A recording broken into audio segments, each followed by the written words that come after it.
Dober dan. Za začetek ne rabim te predstavljati, Kanejda. Vemo, zakaj smo se danes na tale majski petek zbrali. Kar v lepem številu bom rekla. Govorila bova o predlogu novele zakona o osebni asistenci. Hvala, Brane, ker si vedno za ljudi in čisto nič drugače. Ti si najverjetneje bil do 3. maja povsem za preokupiran v zvezi z pripombami na predlog.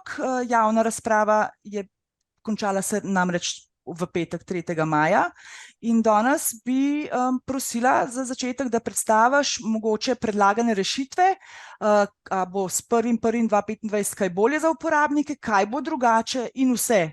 V sistem, če so se kaj premaknile oziroma se bodo premaknile zadeve v prid uporabnikom. Prav. Hvala. Lep pozdrav vsem skupaj še enkrat.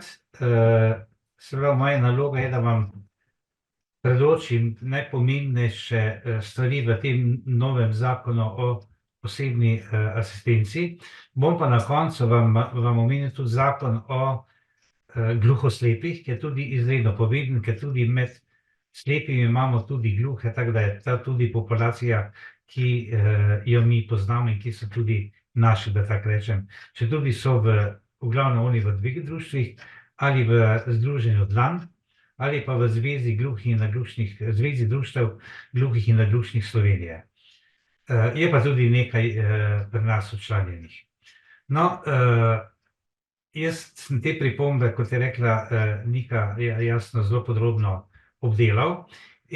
Danes smo izpostavili tiste, ki se mi zdijo najbolj zanimive za nas vse, da tako rečem. Recimo v kakšne podrobnosti, ki niso pomembne za vse, se niti ne bom spuščal, kot na primer na začetku zakona, ko piše, kaj je osebna asistenca, je bila prej pomoč invalidom in tako dalje, zdaj pa laična pomoč. Zdaj, eni pravijo, da je prav, da je laična, drugi, da ni prav, da je laična. V vsake stvari mislim, da se ni potrebno spuščati, da niti niso tako zanimive. Na kratko zgodovino sam, da je zakon o osebni asistenci bil sprejet februarja 19.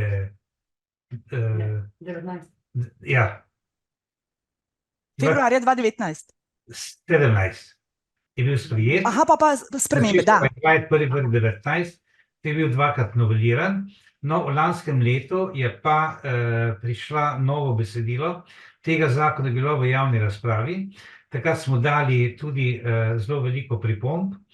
Med drugim je bila najbolj bistvena sprememba, bom samo to omenil, ko se tako to spomnili, da so v tem lanskem predlogu zakona predvideli, da bi za osebno asistenco prispevali celoten dodatek za pomoč in postrežbo, ne samo polovico. In smo potem na Zvezi društev zbrali, mislim, da je bilo 13.700, skoraj 14.000 podpisov, kjer smo dokazovali, da ni prav, da vzame celoten dodatek, in to je zdaj v tem novem letošnjem zakonu to tudi upoštevano, tako da je zabeleženo, tako je bilo včasih, da se prispeva polovico dodatka za pomoč in postrežbo. In pa druga zadeva, ki je tudi izredno pomembna, je bila pa tale v lanskem, da so popravili iz tistega zakona, ki je bil prej v veljavi, v komisijah za oceno upravičenosti do osebne asistence, je bila prej tročlanska, 2 iz Centra za socialno delo, potem tretji je pa lahko bil na zahtevo vlagatelja oseba, ki se spozna na tisto vrsto invalidnosti, katere je vlagatelj. Ko pa je to prišlo na Inštitut za Republike Slovenije za socialno varstvo, je bila pa samo dvočlanska komisija in je potem prišlo do ogromno kak izraz bi uporabil, napačnega poznavanja potreb slepih in slabovidnih, ker oni enostavno, marsikdo ne pozna naših potreb, našega načina življenja in so v glavnem bile potem tele odobritve mnenja negativna. Zdaj, po novem je pa spet možno dati tretjega člana, vendar pa naj zdaj kar povem, da se pa tele sedež komisij, ko je bil najprej pri Centru za socialno delo, potem pri inštitutu, v lanskem besedilu zakona spet pri Centru za socialno delo, za možnostjo tretjega, zdaj po novem zakonu je pa sedež te komisij pri Republiškem zavodu za osebno asistenco, to je javni zavod, ki bom potem še kasneje posebej omenil. Imam pa ta, Štefan je rekel, da je to v bistvu moj privilegij, da lahko opredeljujem te svoje pripombe, razmišljam o predlogu zakonov in iz vidika samo iz vidika slepih, pa tudi iz vidika širšega celotnega socialnega varstva, da jaz na svoje pripombe in na Zvezo slepih in pa preko Socialne zbornice Slovenije, tudi tam poudarjam take stvari, ki so širšega pomena. No, če gremo zdaj na tekst letošnji, kot je Nika rekla, ker je bila razprava do 3. februarja, pardon, maja, in Socialna zbornica in Zveza društev slepih in slabovidnih Slovenije smo že dali pripombe na ministrstvo. No, najpomembnejši od začetka je tale 6. člen zakona, ki opredeljuje, kdo je invalid. In so tu zelo pomembne pripombe, pa so naše naslednje. Pri slepih, ja, opredelitev, kdo je invalid, pa je izredno pomembna, ker to pomeni vstopni prag. Če izpolnjuješ te pogoje, ki so v zakonu napisani, lahko sploh kandidiraš za osebno asistenco, če pa ne izpolnjuješ, pa ne moreš niti ne kandidirati. Za slepe je opredeljeno, da je potrebna 90% telesna okvara. Zdaj, telesna okvara je pa drugo, kot je procent izgube vida. Jaz sem to že pred več kot 10 leti tole ugotovil in sem z enim republiškim izvedencem republiškega tega pokojninskega zavoda smo naredili eno tabelo, odnos, kolikšen je telesna okvara in kolikšna je na določeno telesno okvaro procent izgube vida. Če bi kdo koga zanimalo, kdaj mi lahko sam pove, da mu to tabelo pošljem, ker je to izredno pomembno. No, zakon zdaj predlaga 90% telesno okvaro, če pa gremo posebej podrobno pogledati, kaj vse zajema ta 90% telesna okvara, najprej tole, da ni primerno, da ostane v zakonu, ker naša izguba vida se vedno opredeljuje po teh 5 skupinah, od 1 do 5, kot vemo, ne? Prva lažja, druga težja slabovidnost, 3., 4., 5. je pa praktična slepota. Noben zdravnik ne oceni naše izgubi vida z procentom telesne okvare. Za ta 90% telesna okvara pa med drugim pomeni, da je na obeh očesih recimo 0,5, 5% ostanek vida, potem ali na boljšem očesu 10%, 0,1 ostanek vida, na drugem nič, ali 0,1 pa na drugem 5%. Skratka, pride tudi v drugo skupino definicije slepote in slabovidnosti. In tu smo predlagali, jaz sem predlagal, da se poleg te upravičenosti, da se opredeli kot 3., 4. in 5. skupina izgube, po definiciji izgube vida, nekje ta definicija bila sprejeta leta 1997. Nažalost pa še ni bila potem objavljena kot uradna definicija slepote in slabovidnosti v Sloveniji, jo pa že marsikateri zakoni uporabljajo, teh 5 skupin, kot na primer pokojninski zakon, ZIMI in podobno. No, jaz sem predlagal, da bi se 3., 4. in 5. skupini dala pod upravičenost še druga skupina. Med drugim imam 2 dokaza za to. Eden je, da 90% izguba vida pomeni ostanek vida na boljšem očesu 0,10, se pravi 10%.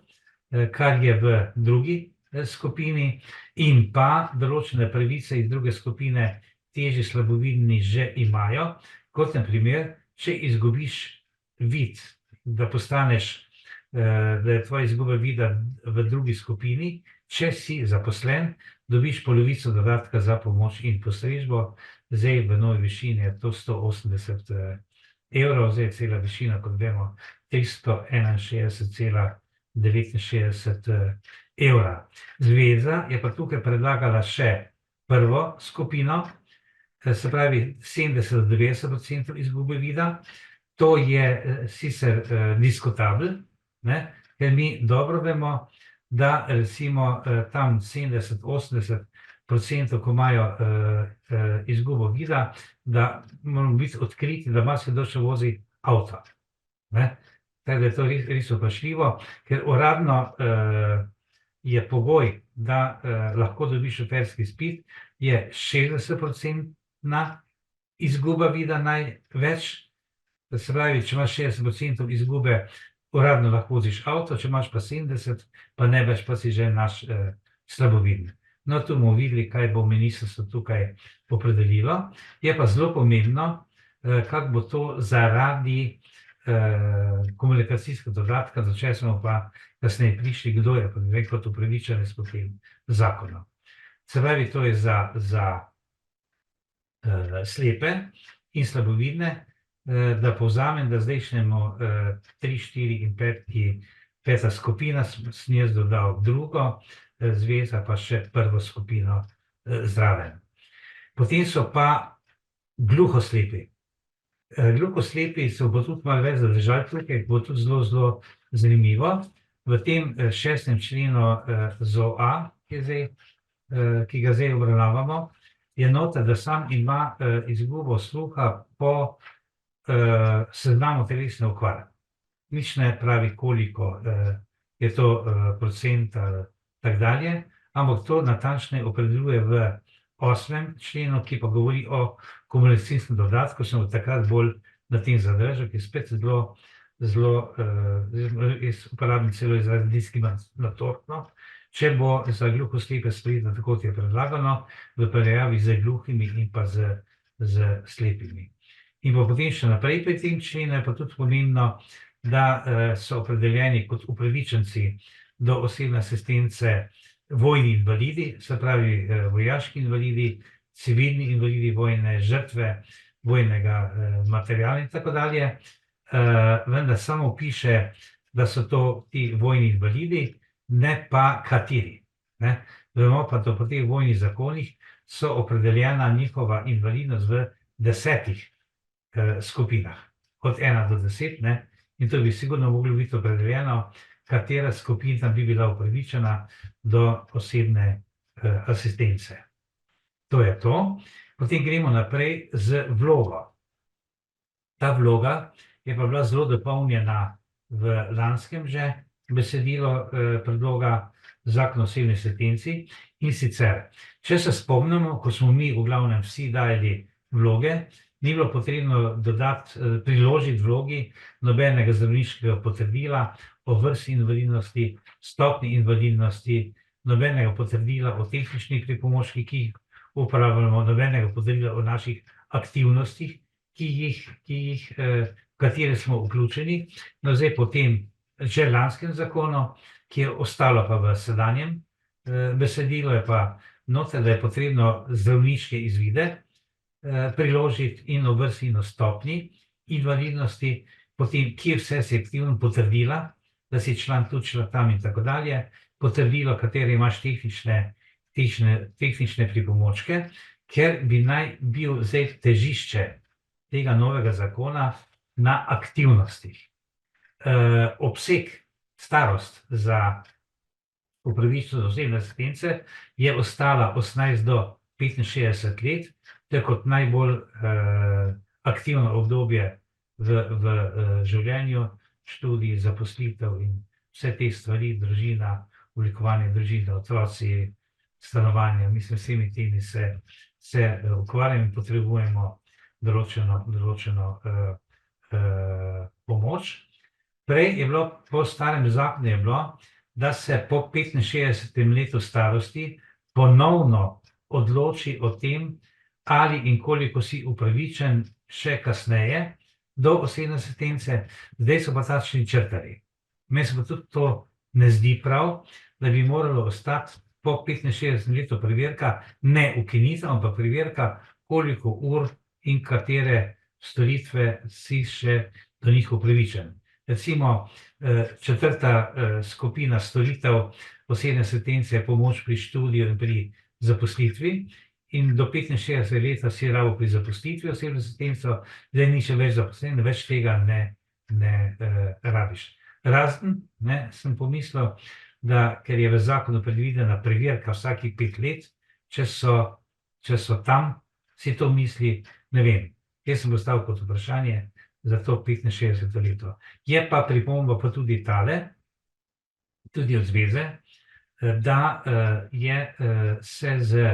da bi do upravičenosti do osebne asistence morali biti zagotovljena tudi po 65 letu starosti, ker recimo starci 70 let izgubiš vid, in nisi upravičen, da bi niti dal vlogo na osebno asistenco, bi naj bil upravičen do dolgotrajne oskrbe, ampak na koncu, če nam bo ostalo še kaj časa, bom še to povedal, razmerje med osebno asistenco in pa dolgotrajno oskrbo, ker to je zelo, zelo čudno in ne vemo, kako bo to rešnikom kasneje to omenilo. Spet izredno pomembno za nas. Jaz sem postavil to vprašanje, ker moraš imeti potrdila, kje vse si aktiven, da to ti dokazuje upravičenost do obsega in do vrste storitev osebne asistence. Kaj pa, če bi želel biti aktiven, pa ne moreš biti, ker nimaš osebne asistence, nimaš spremstva in bi rad šel tja, se udeležil tega koncerta, kulturnega dogodka in tako dalje, pa ne moreš iti, ker nimaš spremljevalca osebne ali osebne asistence. Tako da ne vem, kako bo to, jaz upam, da bo to upoštevali, ne samo, kaj si upravičen, ampak če nimaš asistenta, ne moreš biti aktiven, in če bi ga imel aktiven, da bi potem preverjali, kaj si jim v roku 3 let, če si se vključil v te aktivnosti, kako si prej rekel, da se ne moreš. To je v glavnem pri tele vlogi. Pri vlogi, ni, glavno sem povedal. Sklepanje o upravičenosti do osebne asistence je pa takole. Prej je bilo, kot se že rekel, pri centrih za socialno delo, potem je prišlo na Inštitut za socialno varstvo, Inštitut Republike Slovenije, zdaj po nove bi pa najprej šlo na javni zavod. Še tole prepovem, da tistih 5 sklopov, ki se izvajajo kot storitve osebne asistence, prvo je osebna pomoč, drugi je gospodinjska pomoč, tretji sklop je spremstvo, četrti pomoč pri izobraževanju zaposlitvi in peti sklop je pomoč pri komunikaciji. Tu ni nekih sprememb, zelo posebno izpostaviti, to je ostalo praktično enako, kot je bilo prej. Gremo zdaj na javni zavod. Doslej, zdaj se spet ne bomo spustili v zgodovino, kak je bilo za izvajalci, bilo je najprej zelo široko, da so celo SP-ji lahko izvajali osebno asistenco, vemo pa, da SP ni neprofitna, po svoji definiciji profitna organizacija, so potem SP-je črtali, razen tisti, ki ima sicer SP, ampak kot SP sam dela kot osebni asistent. To je to ostalo noter, vendar so pa ukinili nove prijave novih možnih izvajalcev osebne asistence. Z uveljavitvijo tega zakona je predvideno, da bi naj ohranili status izvajalca samo tisti, ki so in ki bojo na dan uveljavitve tega zakona vpisani v register izvajalcev. in da bo toliko časa imel status izvajalca, kolikor bo izpolnjeval pogoje za pridobitev tega statusa, ki so bili zapovedani v času, ko je dobil osebno asistenco. Takrat je bilo recimo za naša društva, da imaš najmanj 10 uporabnikov, potem je bilo razmišljeno lani, da je šlo na 20, celo na 30, zdaj je ostalo toliko, se pravi 10, dokaj imaš 10 uporabnikov, si lahko izvajalec.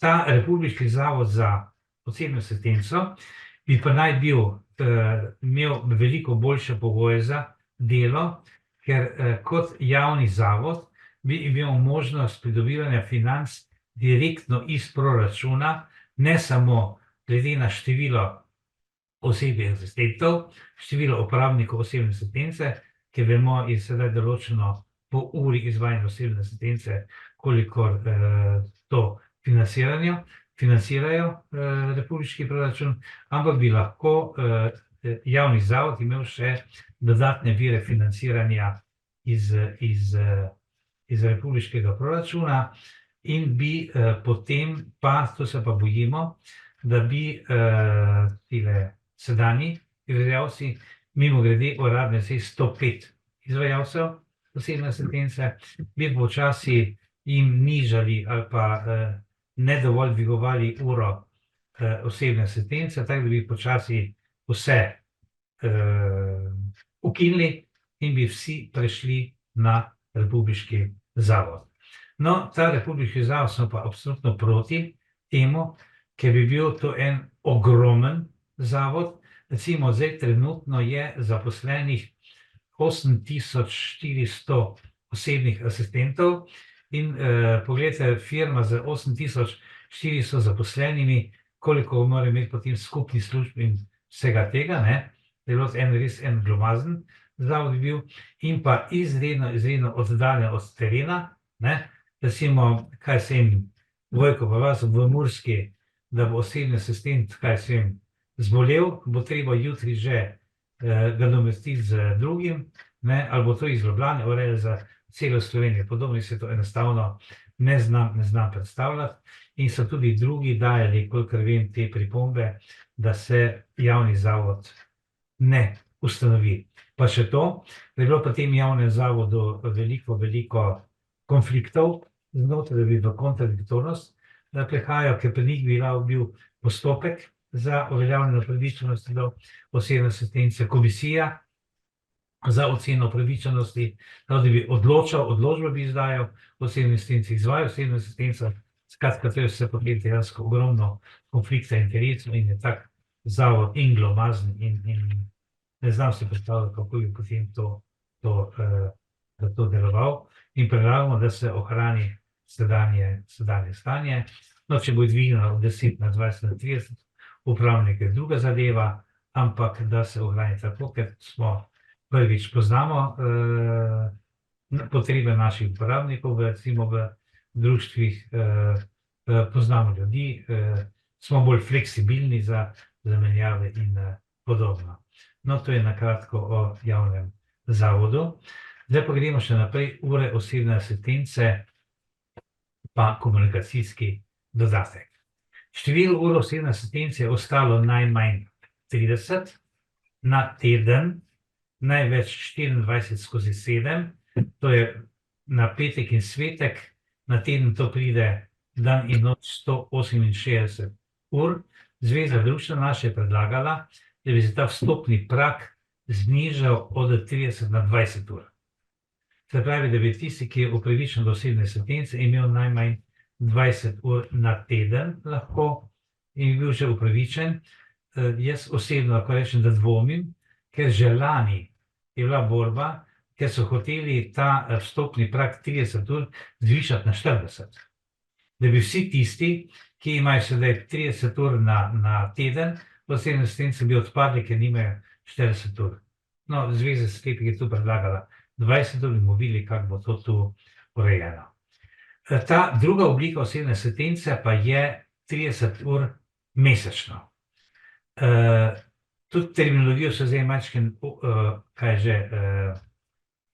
popravili, ker do zdaj je bilo v zakonu, da je ta osebna asistenca v obliki komunikacijskega dodatka, zdaj pa tu drugo termin uporabljen, in sicer da slepi, gluhi in pa gluhoslepi, potem povedal kateri, so upravičeni do osebne asistence v obsegu 30 ur mesečno.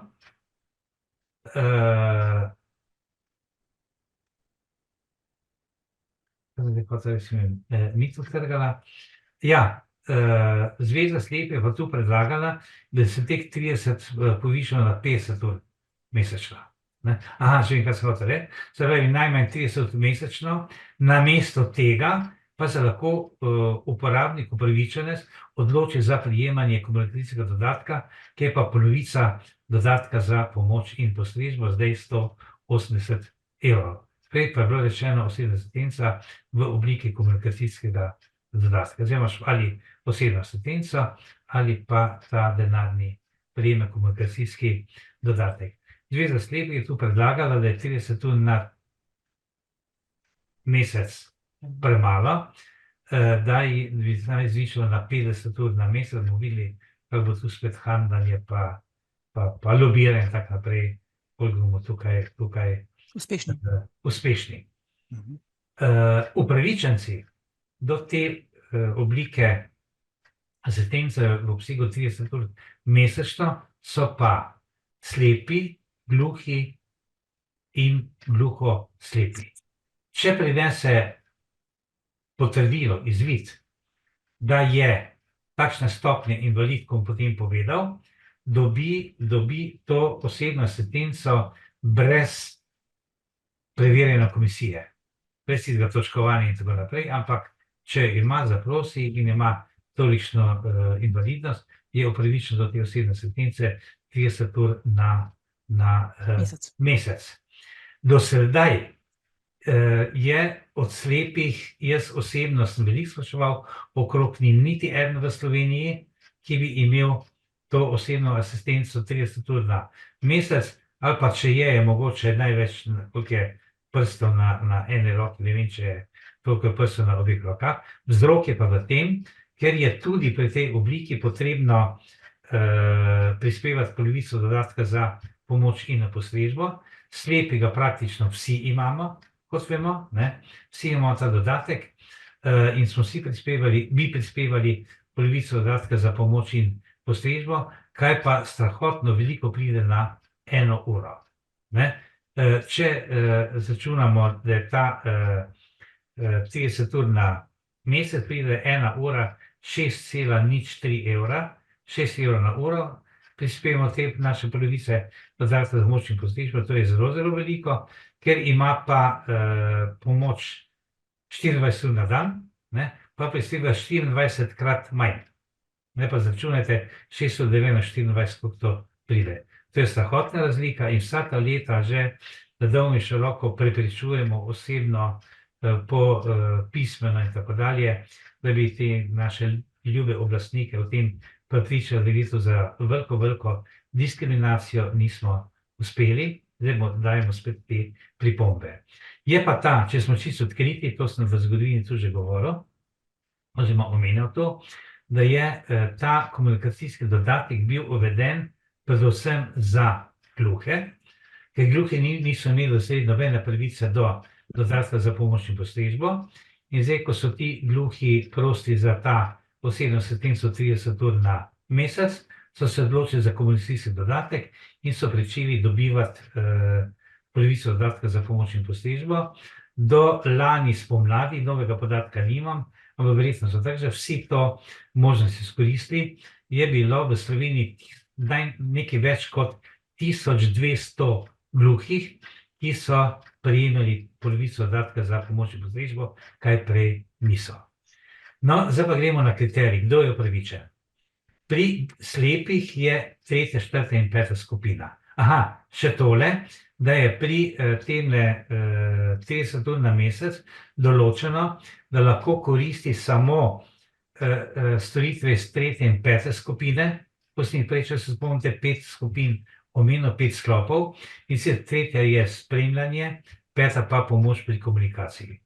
Ni pri niti izobraževanju, niti pri zaposlitvi, niti osebna pomoč, niti gospodarska pomoč, nikjer drugje se ne da koristiti te osebne asistence kot samo spremljanje in komunikacija. In smo dali pripombo, da je potrebno še omogočiti tudi po potrebi tudi še druge storitve.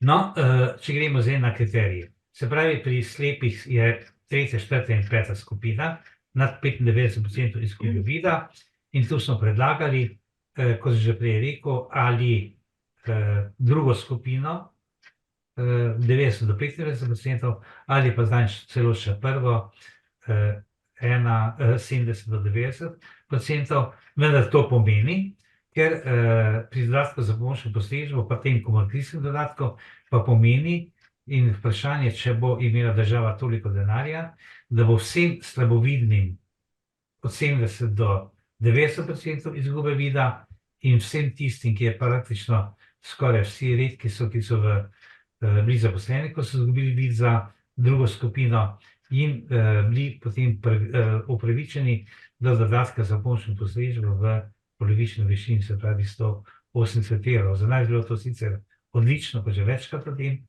govorimo. Vprašanje je pa, če bo to Takle imam izziv.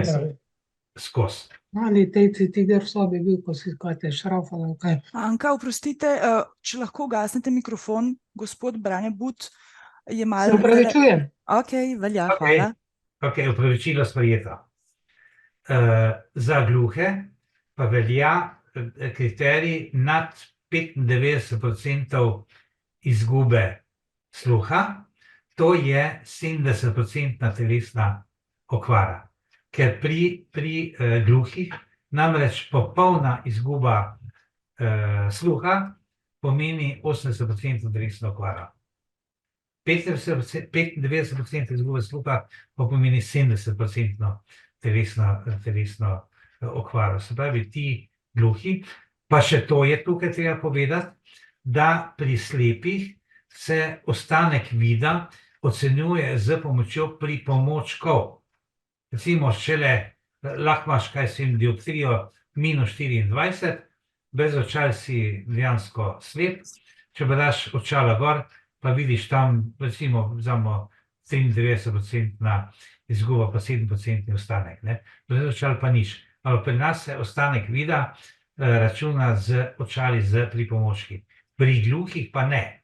Pri gluhih se pa izguba sluha ocenjuje, in pri vseh drugih invalidih, ne glede, pri vseh drugih invalidnih vrstah, samo pri slepih je tako, kot sem prej rekel, pri gluhih recimo lahko je popolnoma gluh, je 100% gluh, na 95% izguba vida, ko pa ima vgrajen polžji vsadek, pa se lahko s tabo normalno pogovarja.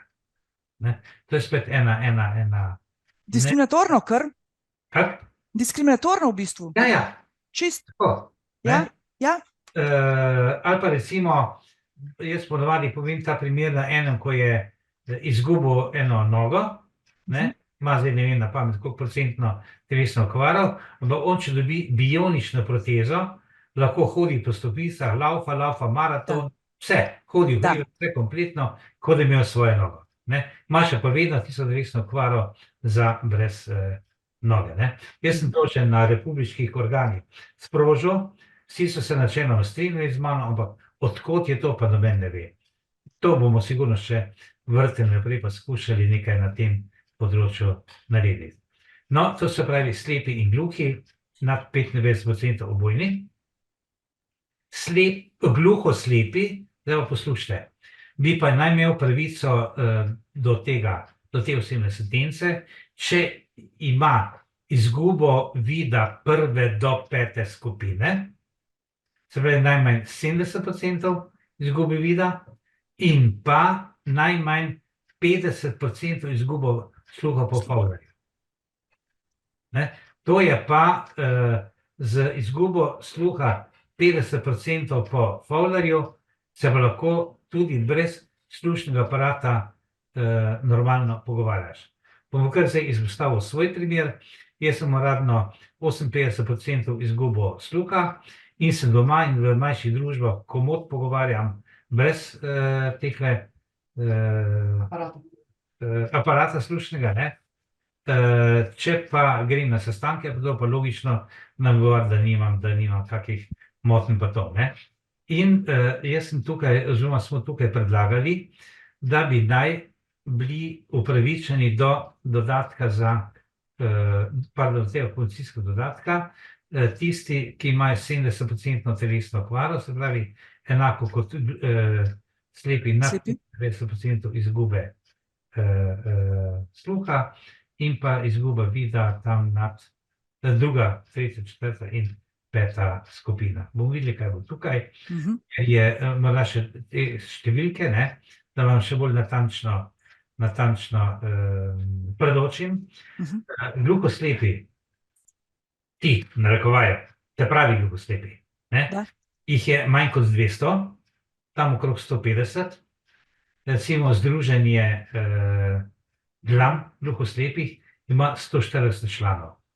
Če bi pa upoštevali to definicijo, ki je tukaj predlagana, 50% izgube sluha pa prva do peta skupina izgube vida, bi pa bilo po njihovih podatkih 9600. Tu se vidi pa spet, ali bo imela, kaj že... Posluh ali ne? Ja, pa konec koncev država tudi denar. Pa tudi denar, ja. Takoj 9600, ki nimajo pravice dodatka za bolniško postrežbo, prišli vsi do pravice dodatka za bolniško postrežbo. Lahko se do sedaj gluhi. To je to. Je pa zraven še in pri slepih in pri gluhoslepih, tako, pa predvidena še poleg te izgube telesne okvare, še ocena funkcionalne izgube. To pa nikjer ne piše, kaj je to, niti ne piše, da bi naj posebej pravilnik bil izdelan, kaj je to funkcionalna izguba, vemo pa, da morajo te stvari biti natančne opredeljene v zakonu, na zakonu temelječem pravilniku, ki zakon se opredeljuje, v zakonu piše, na katerih področjih je lahko pravilnik, ne pa da potem, ker minister z nekimi odredbami se odloča o tehle pravicah sam brez podlage v zakonu. No, to je ta, rečemo temu, komunikacijski dodatek. Potem imamo naprej. Število družinskih članov za osebne asistente. Veliko je bilo govora, da se omejuje število družinskih članov, ki so lahko osebni asistenti. Od začetka so bili tudi, če se spomnite, kateri 4, pa je, kjer se izdal za invalida, pa bom konkreten primer povedal, kot se je tudi v javnosti povedal, ko od začetka sploh ni bilo potrebno dokazovati svoje vrste in stopnje invalidnosti z zdravniškimi izvidi, ampak recimo primer, ko si je en moški sposodil invalidski voziček, se sedel na njega, pobil za deko, pa je rekel, da je hrom, da ne more hoditi in dobil ne vem koliko, 120 ur, 140 ur, pač ne vem koliko, in je 3 družinske člane zaposlil kot osebne asistente in potem šlo življenje tako dalje, kot je bilo prej. No, potem so to zmanjšali na 2, če se ne motim. Skratka, v zdajšnjem predlogu Pa je eden. malo narobe napisano. Na enem mestu piše, da je lahko eden družinski član osebni asistent, na drugem členu pa piše, da če ima več kot 80 ur osebne asistence, sta pa lahko 2. Ja, Zakaj potem na začetku ne piše, da sta lahko največ 2? ne vem. Pa ne moreš biti 2, ne? To Ja. malo tudi čudno piše, pa še tudi v prehodnih določbah, malo nekaj nesmiselno zavrzlano, tako da ne vem, kaj bi tukaj rešili. Debata okrog teh družinskih članov kot osebnih asistentov je pa, eni pravijo, da družinski član najbolj pozna potrebe svojega, recimo odraslega otroka invalida, kaj potrebuje, kaj ne in tako dalje. Drugi pa pravijo, da če ima vse asistente, družinske člane, potem tu ni več nobena povezava z okoljem, je isto prej samo življenje v družini, ne. Tako da mislim, da je dejansko res najboljše tale, najmanj eden je, da lahko, ne, ti smo pa videli, kako so se odločili na to 80, ali sta lahko dva ali ne. Ker če ima 80-90 ur, sta potem dva družinska člana in spet noben zunanji. In spet za njega popolnoma isto, kot da ne bilo nič v tem povezavi z okoljem in tako dalje. Potem? Urnik dela osebnih Aha. asistentov. Kak? Urnik, ko bi se ne naprej pisal. Aha. Informacijski sistem pa vse, ja? Tako, ja. Ja. Z tem ni nared, da bi bil dostopen za slepe in tako dalje. To je ena stvar. In pa druga stvar, kar je izredno čudna, da bi se naj po lanskem zakonu, tistem, ki je potem ležal v predalu, je bilo rečeno, da se vsak teden, konec tedna, napisati urnik dela za prihodnji teden, vmes potrebne spremembe časov, konec tedna v petek pa poročilo za ta teden, pa spet urnik dela za naslednji teden. Zdaj, ne, je pa mesečni urnik je treba narediti, ne, in tu spet se sprašujemo o smiselnosti tega, ne, ker recimo posebno student, ko se zaposli, mora biti v pogodbi o delu tudi napisano načeloma, kdaj ima delovni čas, ne. Recimo načeloma 8 in 16 ur in tako dalje, ne pa da se vsak teden posebej spreminja. Če se spremeni, kdaj je to višja sila, to sigurno, ne pa da bi vsak teden, ker ne vemo, ali bo tale javni zavod, če bi bil, ne, te urnike pregledoval in usklajeval za 4000 plus uporabnikov osebne asistence. Tu smo bili proti temu urniku. Seveda.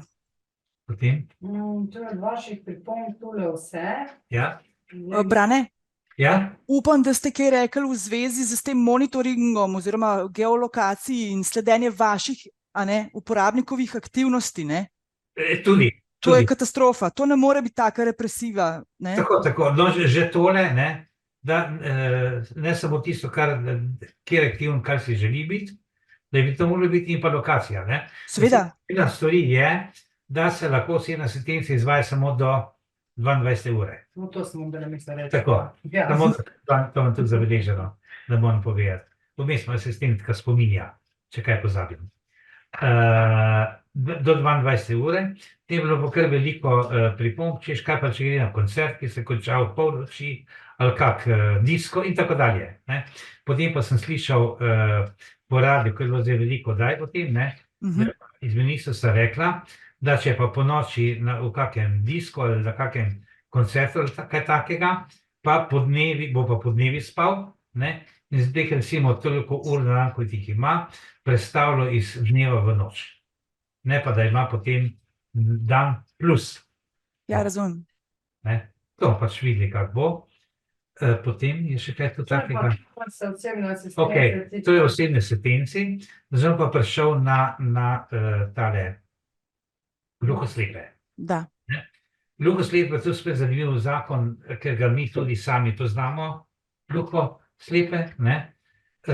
Eno je tale kriterij, kot sem že prej rekel, pri tem kumulacijskem dodatku, ne. To tam je predvideno najmanj 50% izguba sluha, pa tale 1 do 5 skupina izgube vida.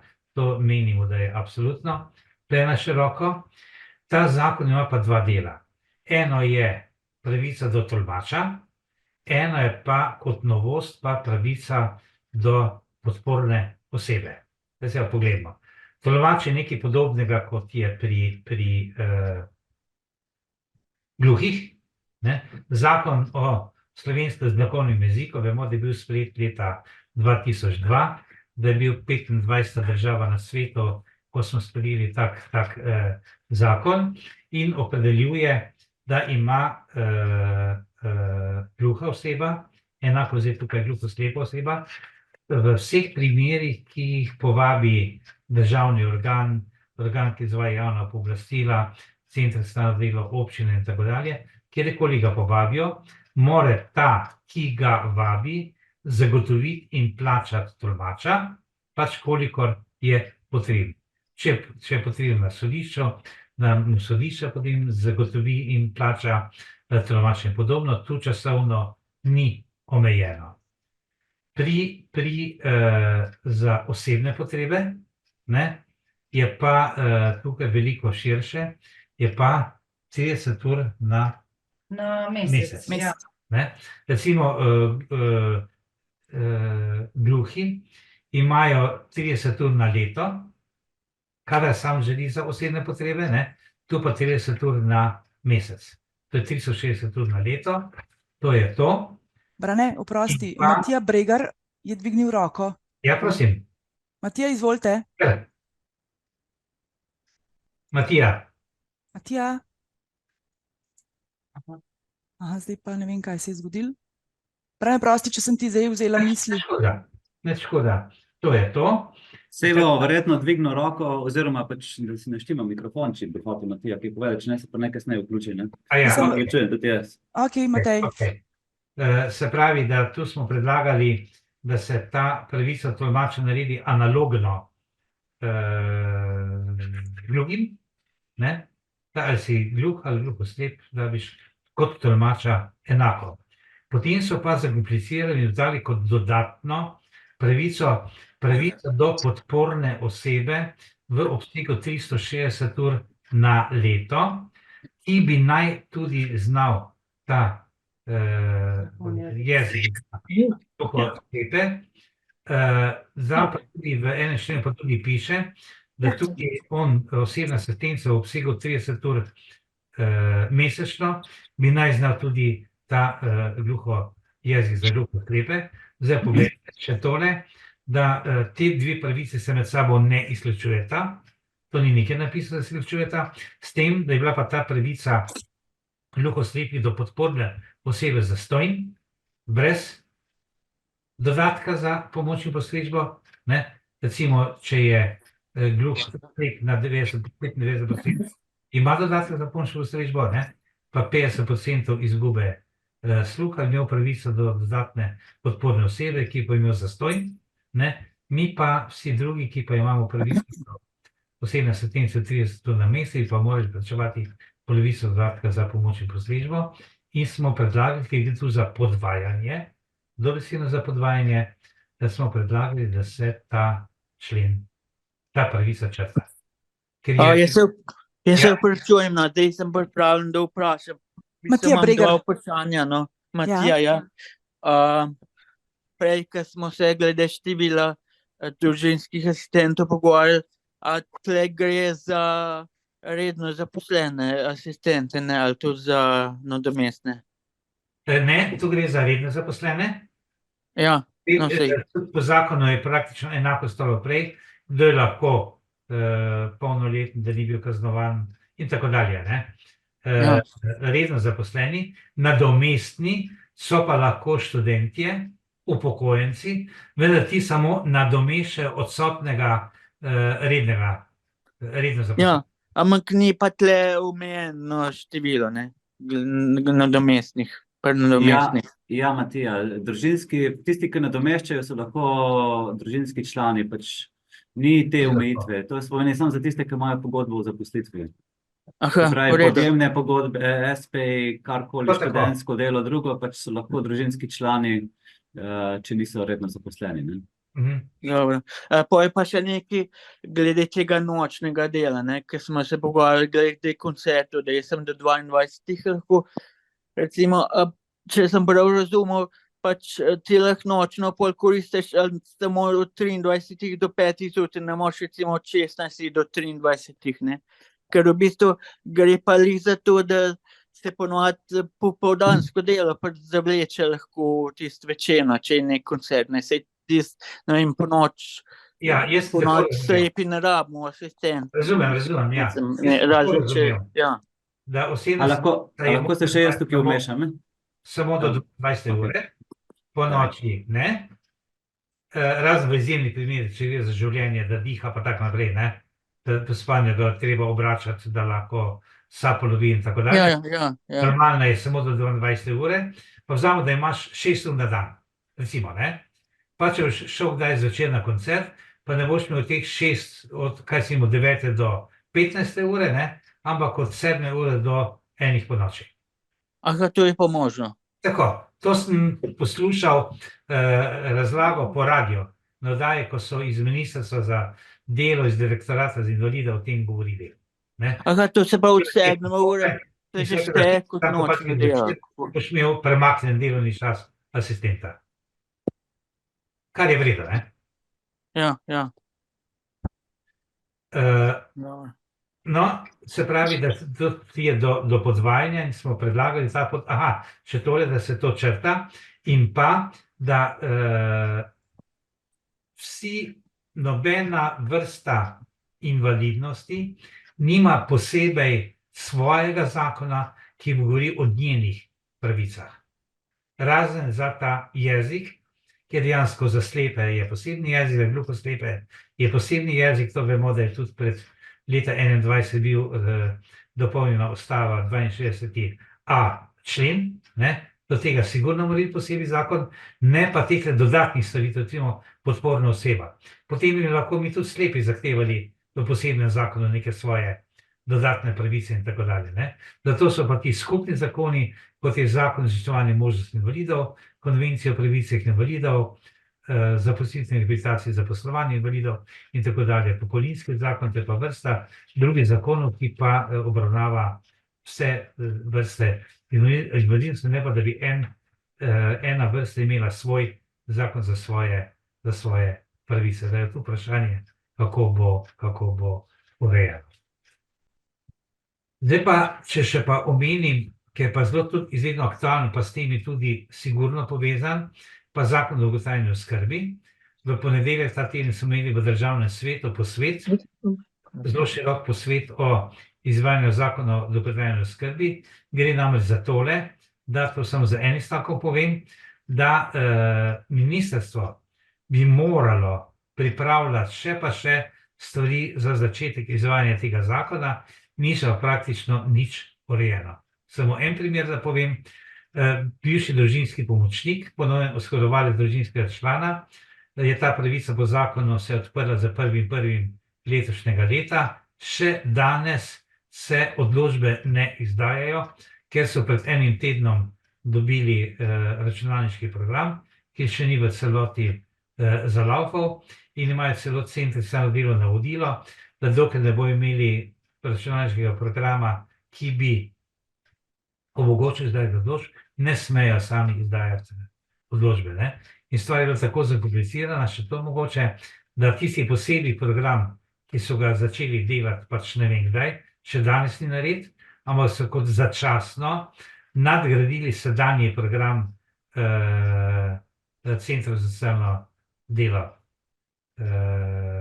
Njihov program so nadgradili še za te odločbe, tisti posebni program, ki se dela, pa še danes ni narejen. Da vidimo število.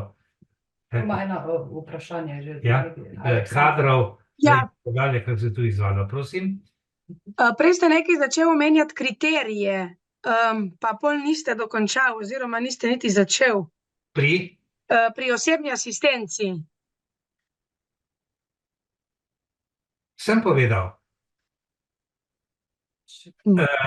Vstopni kriterij je Ja, tisto ja. tako, no, potem pa pride do nisem povedal, ker to je ocenjevanje, ne. To je ocenjevalna lestvica, po kateri se ocenjuje tale potrebe tvoje, ne.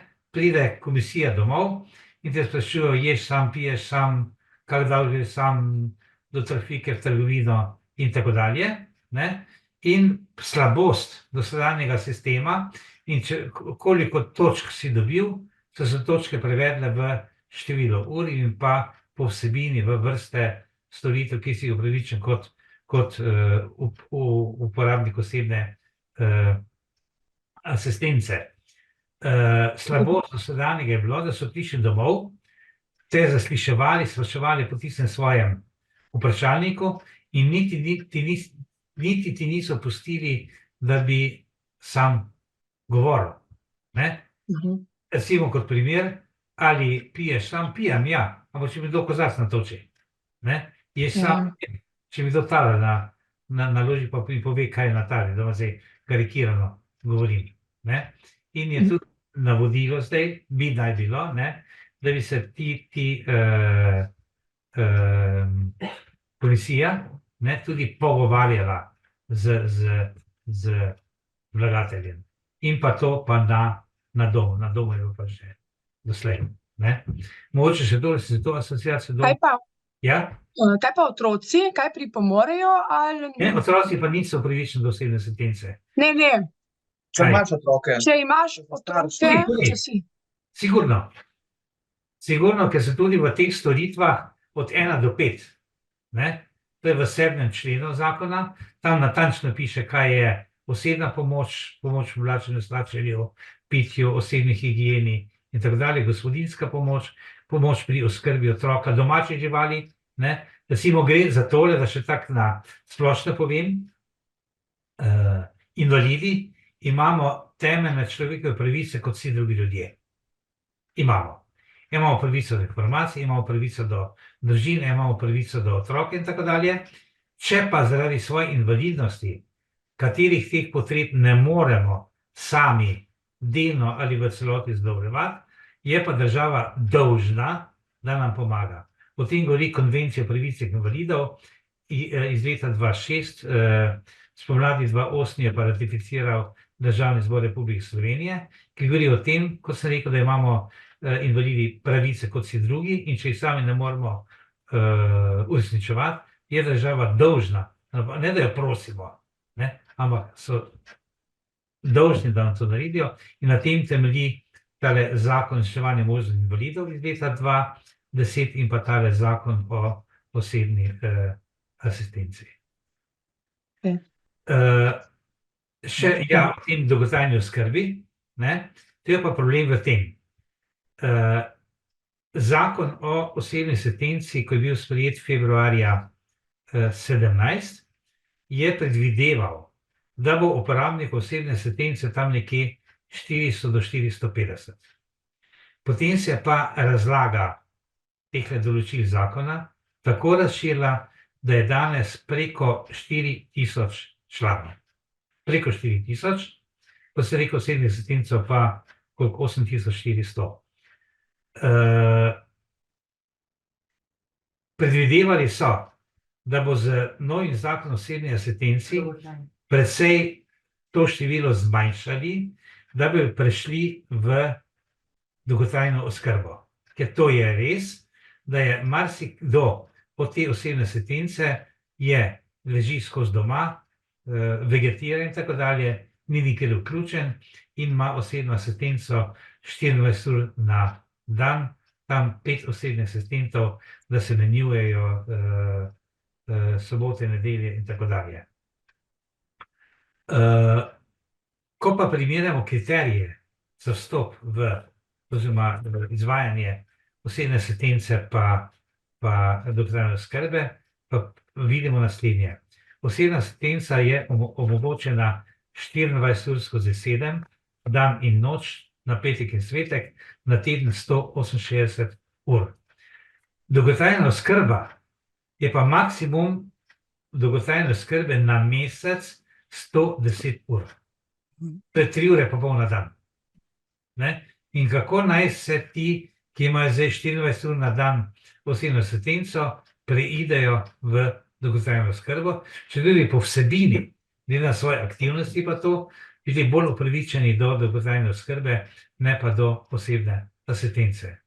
In še tole, da vstopni prag za osebno asistenco je višji, kot je vstopni prag za dolgotrajno oskrbo. Za nas je 30 ur na teden vstopni prag, za dolgotrajno oskrbo manj kot 30 ur na mesec. Kako bi to rešili, nimam pojma.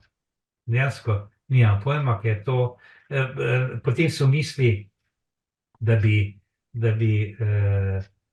ko bi bil nov zakon o dolgotrajni oskrbi, je bil tak, ki je bil lani začel veljati za 3. avgustom, ki se zdaj, kot sem rekel, zelo slabo ali praktično ne izvaja.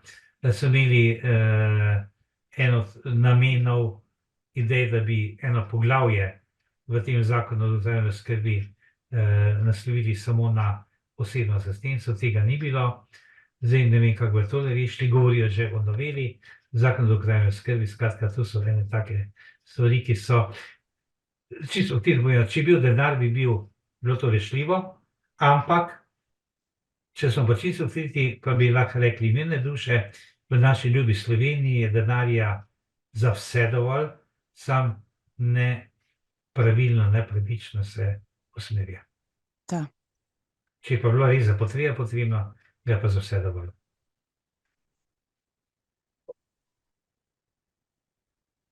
Brane, pa misliš, da res ne bojo ustanovili tega zavoda, glede na statut je bil v predlogu? Jaz upam, da ne.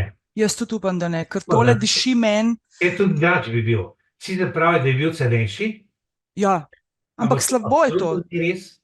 Ne, ni res. Cenejši, ker pravi, da je potem manj storitev, manj, za preverko osebnih asistentov, ne, in uporabnikov osebne asistente, ampak ti so tako plačevani po storitvah. Da. Izvajalcev, ne? Da. Javni zavod pa je imel pravico do posebnega financiranja iz proračuna. Vem, da so bile želje tudi, če se kdo spomnil, ko so se šli reorganizacije centrov za socialno delo, ne? Prej je bilo 62 centrov, potem so to skrčili število na 16 regijskih, rečemo temu, ne? Tudi takrat so hoteli imeti republiški center za socialno delo, to smo takrat z mnogimi pripombami onemogočili. Jaz osebno lahko rečem, sem preko socialne zbornice predlagal, da bi bili ti zavodi ven regijski. Leta in leta od ustave naprej, nove slovenske, že govorimo o potrebi po regijah, da bi bilo ustanovljene regije, samo o tem ne duha, ne sluha, sam tu in tam se začne govoriti, ker če bi pa regijski zavod, recimo, kaj se vem, za Celjsko regijo, Ljubljansko regijo, ker potem še drugače se sliši, je bolj fleksibilno in tako dalje, bilo to lažje organizirati. Brane, apropo tega upoštevanja omejitve števila asistentov znotraj družine, Ja. Gre v 53. členu so oni zapisali, da ne glede na to, kaj govori določba 3. in 4. odstavka 20. člena zakona, da se zagotavlja storitev osebne asistence 2 člana, vendar ne dlje kot 6 mesecev od uveljavitve tega zakona. Kaj zdaj? To je v prehodnih določbah. Drži, to je v prehodnih in končnih določbah, ja. En določbo piše, pravica do 2, ne? Ta prehodna določba, pa jaz sem se nanašal na vse primere, kjer imajo več. Na vse, aha. Tako razumem, ne? Ok, sej rabila sem interpretacijo, ok. Ja. Pa najbrž še kdo. Prosim, če ima kdo še kakšno vprašanje, Brane, za vprašanje. Na dan. Niko, kar izvolite. Ja. Zdravo, Niko, izvoli. Se slišimo? Da. Manj bolj glasno v mikrofon govori. Ja. Vsem skupaj lepo zdrav. Zdravo. Brane, jaz bi te to pravzaprav vprašal za osebne asistente. Letos je prišla odločba ven za dopuste. Dopusti osebnih asistentov so se enim zmanjšali celo za 11 dni. To je ena zadeva, ker mi namreč ni razumljivo, da se dopust glede na delovno dobo pa to dobesedno izniči. Ne glede, kje je prej kdo delal. To je ena zadeva, druga stvar. Me pa to zanima, kar se mi zdi nelogično v tej naši dragi državi, ko se marsikaj dogaja. Osebna asistenca je pravzaprav izbrisana iz javnih služb. To se pravi ena posebej kategorija, ko se potem lahko zakon prilagaja, se mi zdi nenormalno, no? Če živimo v eni demokratični državi, ko bi naj bile zadeve tako, da imamo vsi enake pravice. No, toliko. Brane, kar o pravicah delavcev, se pravi... Vse je povezano. Tega drugega tiče. To je sigurno res ne, da mora biti pravica enako po celi državi, tudi dostopnost mora biti enaka in vse te stvari, kar še zdaleč ni, ne, kar še zdaleč ni. Recimo, ogromno centrov za socialno delo ni dostopno za vozičkarje in tako dalje, ne. To je res, da ne govorimo o slepih pa tehle podnapisih pa zvočno pisovanje filmov in tako naprej, ne. To je ogromno tega neuresničenega, če tudi bi, na primer, za RTV, ne, moglo do leta 20, ja, do leta 20 biti zagotovljena polna dostopnost, ne. Zdaj pa mislim, da je nekaj manj kot 2% samo, ne, RTV program. Kar se ga prvega tiče, je pa, ti lahko natančno odgovorim, je pa štos v naslednjem. Osebni asistenci niso javni uslužbenci. Ponekod so, ponekod niso, ne. Tam, ko, zelo čisto tako na sliko, tam, ko državi paše so, tam, ko državi paše pa niso. No, To, kar je napisano v pravilniku o osebni asistenci, potem to velja, ne. Recimo, če bi bili javni uslužbenci, bi se dopust in določal po kolektivni pogodbi za dejavnost zdravstveno socialnega varstva, tako se pa dopust odloča po pravilniku, kjer je 20, ne? Ja, mislim, da, ja. Ja, mislim, da je 20 na mesec. Pardon, na leto, ja. Na leto, ja. 20 dni na leto, ne. Tudi pravice do drugih stvari, ne. Če tudi bi morali biti, osebni asistenci, ker so redno zaposleni, ne, s pogodbami delo in tako dalje, ne, ampak niso izenačeni z javnimi uslužbenci. O tem grmo tiči zares.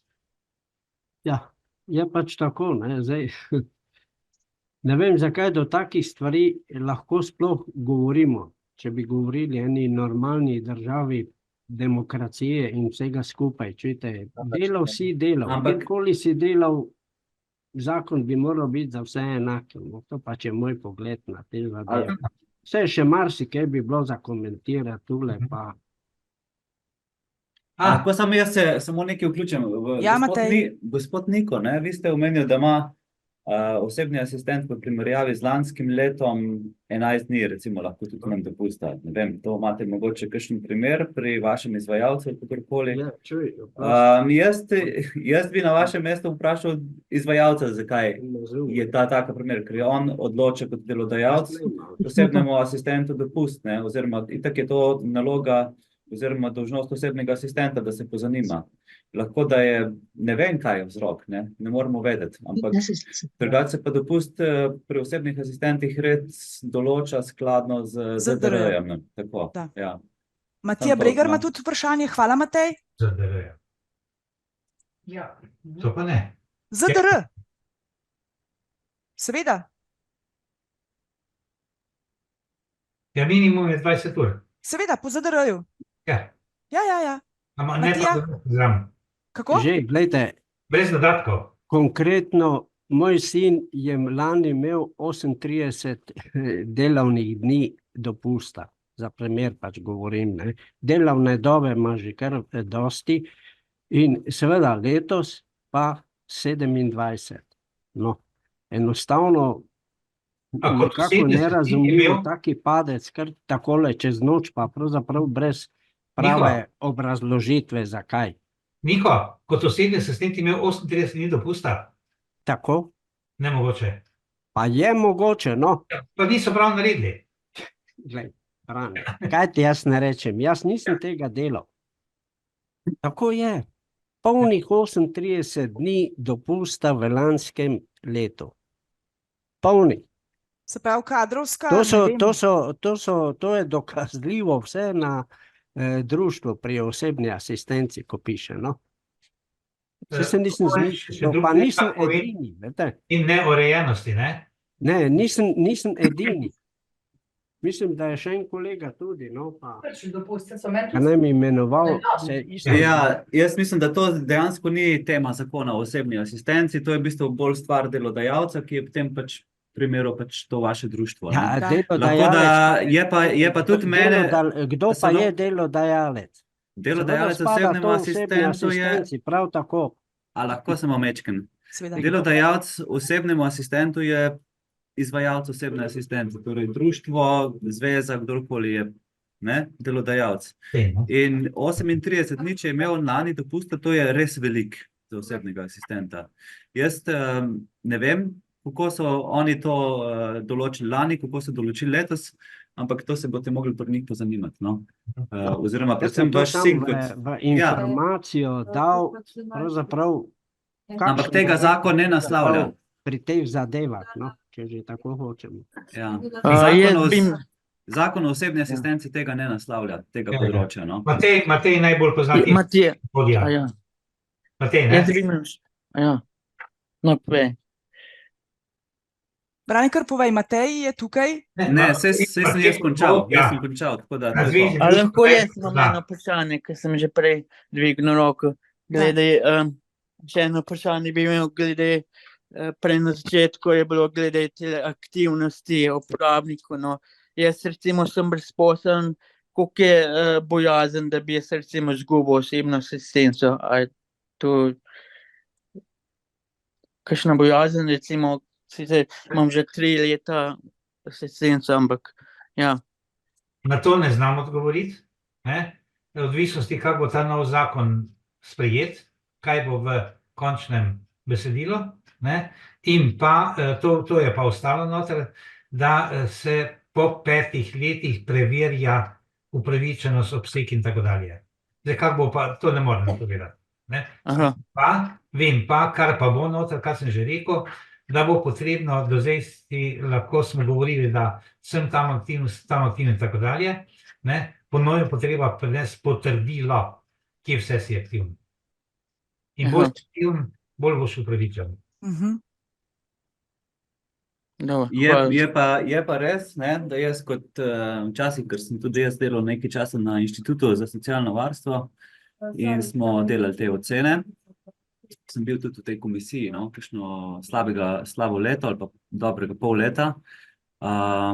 Je dejansko to res, kar pač omenjaš, Matije, da se pravi aktivnost zaposlitve oziroma rednega izobraževanja je nekako zelo visoko točkovana, medtem ko ostale aktivnosti pa vsaj takrat niso bile tako visoko točkovane in ni nujno, da si dobil za pomoč, ki jo potrebuješ toliko ur, kolikor je pač potrebuješ pomoči, ampak je pač to orodje, ta kalkulator, ki je bil narejen, je predvidel določeno število ur lahko in to je to, ne. Takrat sem dobil dosti, mislim, še preveč v bistvu skoraj ur, koliko jih rabim, samo, je pa, če se lahko tukaj spremeni, ne, mislim, Zdaj z novim zakonom tudi ne vem, se bo ta ocenjevalni obrazec kaj spremenil, ali bo kaj drugačen, ne? Ne vemo. To pa ne vemo, ne? Dejansko ne vemo, ne? In lahko še jaz nekaj vprašam. Je pa res, da so, sem še to videl, je pa res, da so slepi pa slabovidni po samem obrazcu dost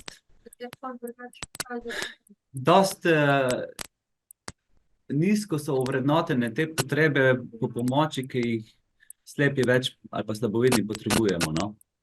Kar pa recimo gibalno ovirani, ali pa če nisi zaposlen, moraš probati najti ostale oblike pomoči, kjer boš potreboval pomoč. Mislim, se tu, verjetno je tle tudi, se točkuje kakšna dnevna aktivnost, ne vem, hobi, pa tu športne aktivnosti, se verjetno nisem zaposlitev, kaj. Tudi to so kot prostočasne aktivnosti vključene, ampak niso enako točkovane, no.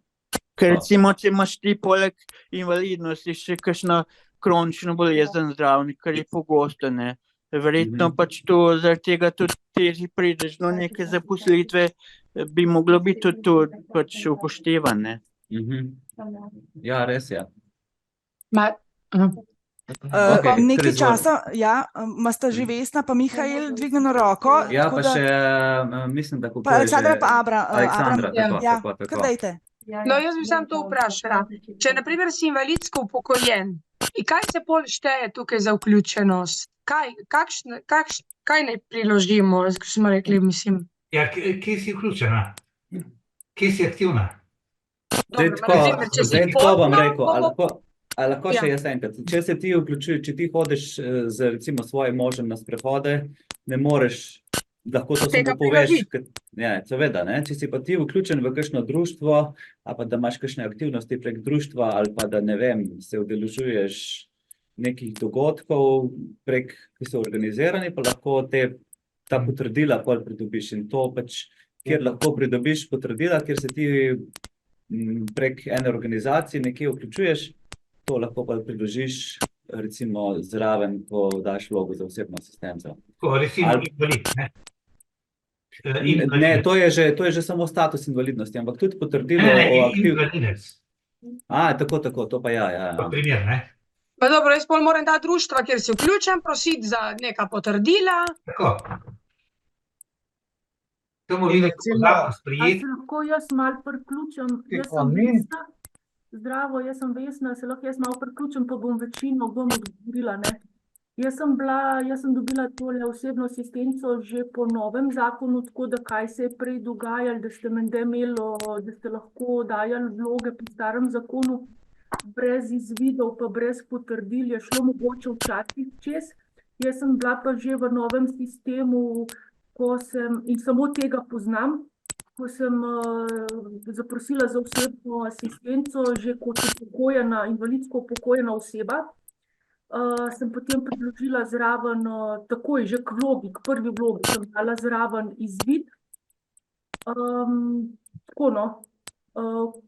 Potem sem pa napisala, katere aktivnosti, kaj vse počnem oziroma bi rada počela, malo sem se še iskala znotraj sistema, kaj lahko počneš, si več delovno aktiven. Pa sem pa zaprosila različna društva, v katerih sem bila, da so mi dali potrdila, kaj vse jaz počnem.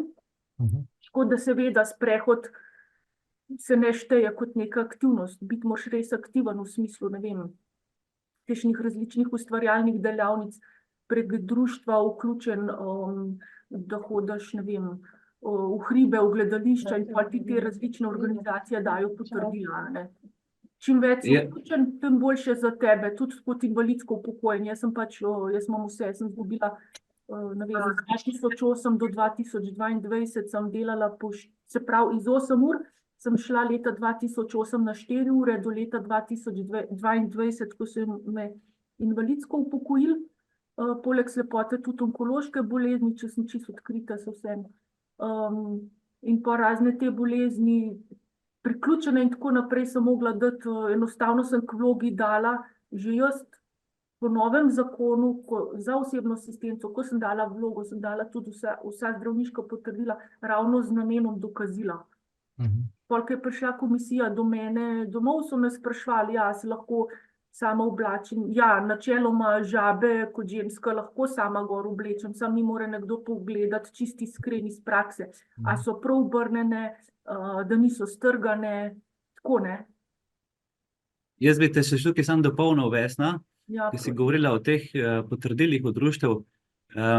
To več sklopov aktivnosti so in imaš organizirane prostočasne aktivnosti in to so te aktivnosti, ki se dogajajo v društvih, ne. So pa lahko tudi prostočasne aktivnosti pač doma ali pa zunaj doma in tudi tam se pol nekaj točkuje, ampak za teh prostočasne aktivnosti pol pač seveda ne moreš pridobiti potrdila, če hodiš ti v svoji režiji, ne vem, na plavanje ali pa na koncerte ali pa na take stvari, se pa ocenjuje pol pogostost in trajanje teh se pravi, teh aktivnosti in se pol neke točke v zvezi s tem razporedijo. Vsaj takrat, tako je bilo, ko sem jaz bil še v komisijah, tako da ne. To, kar je organiziranih prostočasnih aktivnosti v sklopu društev, to se pač pridobi potrdilo od društva in na podlagi tega potrdila se lahko ocenjujejo organizirane prostočasne aktivnosti. Medtem ko ostale prostočasne aktivnosti doma ali pa zunaj doma, se pa v bistvu ocenjuje na podlagi tega, kar jim ti poveš, ne, ker ne moreš ti dati nekega potrdila, da hodiš na sprehod ali pa da greš vsak dan na hrib, ki ga imaš za hišo, ker ti ga noben ne bo dal, ker ga ne moreš dobiti. Vseeno pa lahko hodiš tja, ne. Sej, tako kot sem rekla. Bolj je to tudi mogoče zadeva pri samem ocenjevanju sporna, ker sem se zdaj spomnil, no, oziroma sporna, ni nekega kompromisa, ker recimo dostikrat se slepo ali pa slabovidno osebo oziroma kogarkoli, ki je na ocenjevanju, se ga vpraša, a pa vi to aktivnost že izvajate, ne? In on seveda reče, ne, jaz to želim izvajati, zdaj pa ne izvajam, ker nimam koga, da bi mi to pomagal, ne? In pol dostikrat ta komisija, vsaj v mojem času, je delovala tako, da pač, če tega ne počneš, ti tega ne ocenjujejo, ne? In tukaj je zmeraj mogoče to nasprotujoči si dve stvari sta, ne. Na eni strani je seveda to, da jaz nekaj želim delati in lahko 100 stvari rečem, da želim delati in pol nobene ne bom opravljal. To je en ekstrem, ne. Druga zadeva je pa dejansko to, da konec koncev jaz lahko kot vlagatelj imam stisko, zato ker bi rad neke stvari počel, ampak nimam koga, da bi jih počel, ne. In obe strani imata svojo plat, obe strani sta legitimni, ne. Tako da tukaj je pol, ki si na komisiji, pač je boljše, da rečeš, da že te neke stvari počneš, ne. Kakor pa da rečeš, ne morem jih zdaj delati, ker nimam asistenta, ne. Ker ti jih pol mogoče sploh ne bojo ocenjevali, ker oni ocenjujejo tiste aktivnosti, ki jih ti opravljaš že zdaj, ne.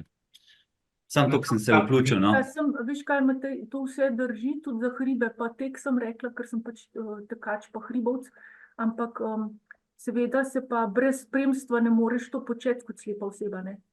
Se pravi, kako ne grem jaz na hrib, če ne vidim, a veš. No, saj o tej stvari sem pa zdaj govoril, ne. Te na koncu, zdaj sem govoril. Ja, saj dopolnjujem te. Ja.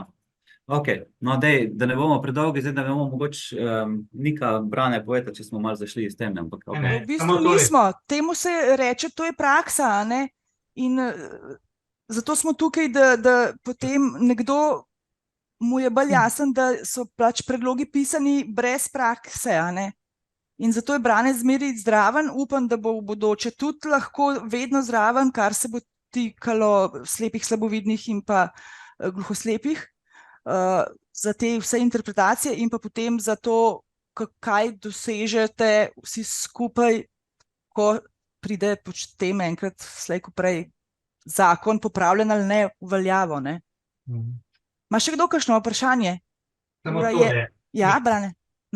Tole, ko je bilo zdaj, da proti koncu govora sem tudi jaz, nisem že prej omenil, so že tudi moje pripombe na predlog zakona. Aktivnosti bi želel jih izvajaš, ne izvajaš, pa tako naprej. Sem opozoril na to.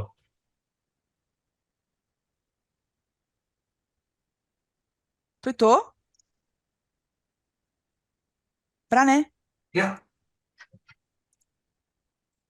Morda kot splošna informacija samo še tole, da je NSIOS pripravil predlog zakona o nadomestilih za invalidnost, zato kar že leta in leta govorimo, Niko bo to se dobro spomnil, ker tudi sodeloval pri takih stvarih, da bi vsi invalidi, ne glede na vzrok nastanka invalidnosti, ne glede na čas nastanka invalidnosti, ne glede na vrsto invalidnosti, dobivali nadomestilo za invalidnost.